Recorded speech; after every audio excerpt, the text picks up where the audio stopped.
Assalamualaikum warahmatullahi wabarakatuh. Perkenalkan, nama saya Nyema Cindra Cahaya Mariantika, Prodi Ekonomi Syariah kelas 1D.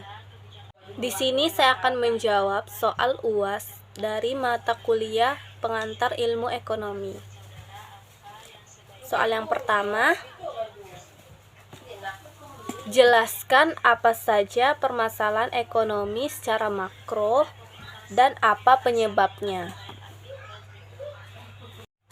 Baiklah, di sini permasalahan ekonomi secara makro ada 5. Dan yang pertama, pertumbuhan ekonomi. Yang kedua, ketidakstabilan kegiatan ekonomi. Yang ketiga, masalah pengangguran. Yang keempat, inflasi. Yang kelima, neraca perdagangan dan pembayaran. Penyebab dari pertumbuhan ekonomi menyebabkan kapasitas barang dan jasa yang diproduksi dalam masyarakat meningkat. Masalah dari ketidakstabilan kegiatan ekonomi. Guncangan. Yang pertama, guncangan. Maksud dari guncangan yaitu kejutan yang menimbulkan kerusakan finansial yang serius. Dan yang kedua, hutang yang berlebihan. Yang ketiga, gelembung aset. Yang keempat, inflasi terlalu tinggi. Yang kelima, deflasi berlebihan. Yang keenam, perubahan teknologi. Penyebab dari masalah pengangguran. Penyebab pengangguran dikarenakan laju pertumbuhan penduduk yang tidak diimbangi dengan ketersediaan lapangan kerja yang luas. Penyebab dari inflasi. Penyebab inflasi terjadi karena uang yang beredar di masyarakat lebih banyak ketimbangan yang dibutuhkan. Ketika jumlah barang tetap, sedangkan uang yang beredar meningkat 2 kali lipat, tentu bisa menjadi kenaikan harga-harga hingga 100%. Menurut saya, kebijakan yang kurang tepat yang pernah dilakukan oleh pemerintah di Indonesia adalah hard selling, atau bisa disebut pariwisata selama pandemi dinilai tidak tepat.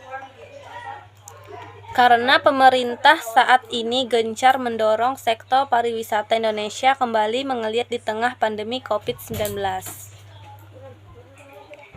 Ini dilakukan mengingat peristiwa merupakan salah satu sektor yang menyumbang devisa negara terbesar di Indonesia. Peneliti komunikasi media ini memaparkan berdasarkan analisis Mahadata. Di media sosial, marak terjadi percakapan warganet terkait langkah pemerintah untuk menangani sektor di tengah pandemi, baik positif maupun negatif. Maknanya diskusi ini terungkap menyusul pemberitaan yang menyatakan adanya lonjakan kasus positif COVID-19 di Bali pada September lalu. Ini akibat pembukaan kembali Bali sebagai destinasi wisata domestik oleh pemerintah setempat. Kebijakan promosi pariwisata dengan memanfaatkan pengaruh akhirnya menuai sentimen negatif di media sosial. Terima kasih.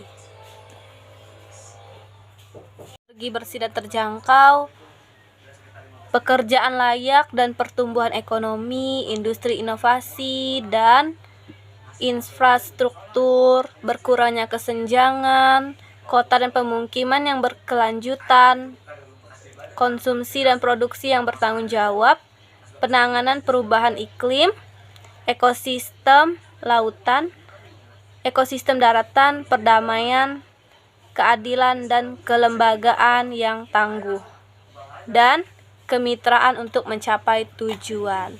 Sekian dari saya. Wassalamualaikum warahmatullahi wabarakatuh.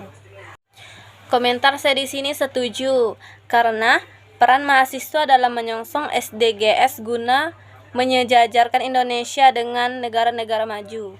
Tujuannya yaitu tanpa kemiskinan, tanpa kelaparan, kehidupan sehat dan sejahtera, pendidikan berkualitas, kesetaraan gender, air bersih dan sanitasi layak. Soal yang kedua, solusi apa saja yang dapat saudara rekomendasikan terhadap permasalahan ekonomi makro yang terjadi di Indonesia atau di sekitar daerah saudara tinggal? Soal yang ketiga, menurut saudara kebijakan apa yang kurang tepat yang pernah dilakukan oleh pemerintah Indonesia? Menurut saudara, apa yang sebaiknya dilakukan atas kebijakan tersebut? Saya mengambil contoh dari ketidakstabilan kegiatan ekonomi. Solusinya adalah yang pertama, analisis biaya peluang. Biaya peluang adalah nilai barang atau jasa yang dikorbankan karena alternatif tindakan. Dan yang kedua, analisis biaya manfaat. Biaya manfaat merupakan teknik yang digunakan untuk membandingkan berbagai biaya dengan manfaat yang diharapkan. Penyebab dari neraca pembayaran dan perdagangan. Hal ini disebabkan oleh impor lebih besar daripada ekspor dan modal terlalu banyak di luar negeri.